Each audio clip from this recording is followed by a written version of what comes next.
بہت سی جگہوں سے شکایت مل رہی ہے کہ اماموں کی تنخواہ نہیں دی جا رہی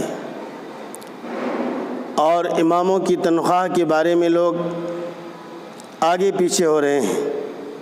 کمیٹی کے ذمہ دار حضرات یہ بہانہ بنا رہے ہیں کہ لاک ڈاؤن کی وجہ سے چندہ نہیں ہو رہا ہے، مسجد میں آمدنی نہیں ہے، لہذا ہم نہیں دے سکتے۔ یہ بالکل غیر ذمہ دارانہ بات ہے۔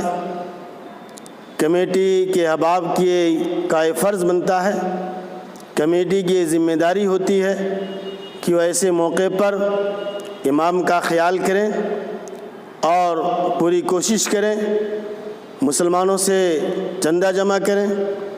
اگر چندہ نہیں جمع ہو سکتا ہے تو کمیٹی کے احباب خود اس کا انتظام اپنی طرف سے کریں، اس لیے کہ یہ ائمہ جو کئی سالوں سے آپ کی امامت کر رہے ہیں اور آپ ان کے پیچھے نماز پڑھ رہے ہیں، ایسی مجبوری کے درجے میں ایسے لاک ڈاؤن کے موقع پر ان ائمہ کا کون خیال کرے گا اور ان کے بارے میں کون سوچے گا؟ آپ کو سوچنا ہوگا، کمیٹی کو سوچنا ہوگا۔ یہ آپ کی ذمہ داری ہوتی ہے کہ آپ اماموں کا بالکل خیال کریں اور ان کو پریشان نہ کریں۔ یہ بیچارے صرف امامت کرتے ہیں، کوئی دوسرا ذریعہ آمدنی نہیں ہوتا ہے، ان کے بھی بیوی بچے ہیں اور ان کے بھی فیملی کے مسائل ہیں، عید کا موقع ہے، ان کی بھی ضروریات ہیں۔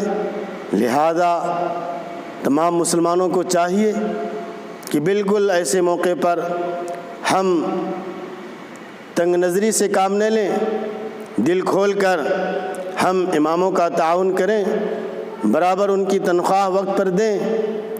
ابھی کل ہی واٹس ایپ پہ یو پی کے ایک شہر بجنور، بہت بڑا شہر ہے، اس شہر کے اندر کئی سو امام، کئی سو مؤذن ہیں۔ یہ اللہ کے بندے نے، ایک مسلمان نے، اللہ تعالیٰ نے جن کو دولت سے نوازا، اس نے شہر کے تمام اماموں اور مؤذنوں کو، اماموں کو 5,000 مؤذنوں کو 2,500 شہر کے تمام اماموں اور مؤذنوں کو اپنی طرف سے انہوں نے عطا کیا۔ 50 نہیں بلکہ کئی سو اماموں اور مؤذنوں کو ایک شخص نے اپنی جیب سے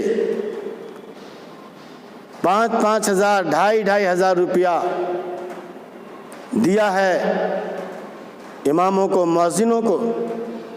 ہمارے اور آپ کے لیے اس میں سبق ہے، نصیحت ہے۔ کیا ہم پورے محلے والے مل کر ایک امام کا خیال نہیں کر سکتے؟ ایک امام کی ضروریات کے بارے میں نہیں سوچ سکتے؟ یاد رکھیے، یہ انبیاء کے وارث ہیں، یہ انبیاء کے نائب ہیں، ان کی نسبت بہت اونچی ہے۔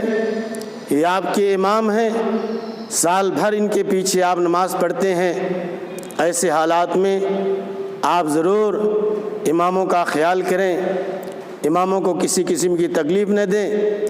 انشاءاللہ آپ کا جو بھی تعاون ہوگا اماموں کے ساتھ، انشاءاللہ اس کا اجر آپ کو ملے گا اللہ رب العزت کے ہاں۔ اللہ تعالیٰ آپ کے کاروبار میں، آپ کی جان و مال میں انشاءاللہ برکت عطا فرمائے گا۔